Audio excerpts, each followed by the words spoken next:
Russia is now officially offering safe haven for people trying to escape the anti-human agenda of modern-day liberalism. Foreign nationals are now able to apply for temporary residence in Russia based on the rejection of their country's policies, such as the destructive neoliberal ideals, which run counter to traditional Russian spiritual and moral values.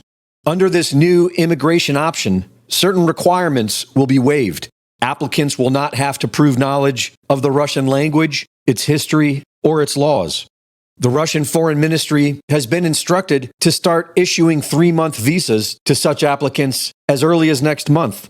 In a recent interview with American journalist Charles Bausman in Moscow, it was discussed how many Russian Orthodox Christians believe an exodus to Russia is prophecy. How did it turn out that this country, Russia, controls this enormous landmass, but it's only about 140 million people, and it's definitely not enough. You need like a billion people really to fill this large of a country, and it has the resources to support that kind of a population.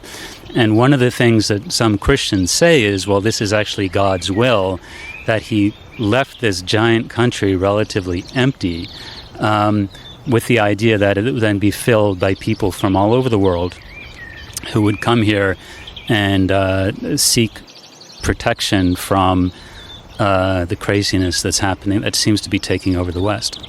Tucker Carlson recently asked Russian philosopher Alexander Dugin why he thinks the West is on the road to ruin.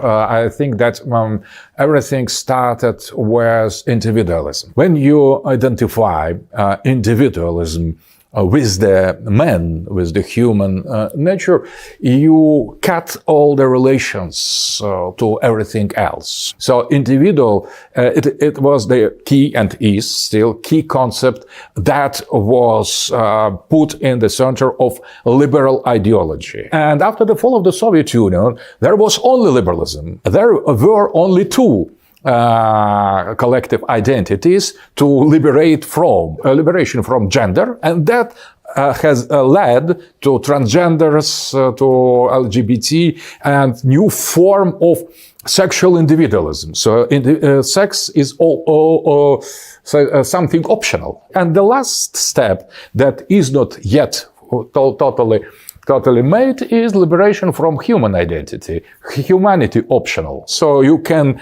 choose your individual identity to be human, not to be human, and that has a name: transhumanism, posthumanism, to have the possibility to choose to be or not to be human. So classical liberalism was in favor of democracy, understood as the power of majority, of consensus, of individual freedom that should be combined somehow with the freedom of other. And now we have totally the next station already, next phase, new liberalism. Now you are invited to liberate yourself from individuality. It is your duty to be progressive. It is prescription. So liberalism fought during its history against any kind of prescription.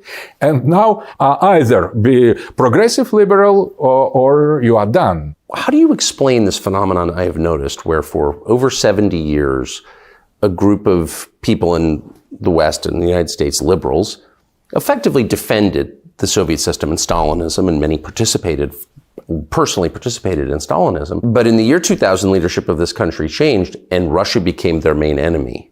Why the change? I think that they have they have identified in Putin precisely what Putin is. So he is a kind of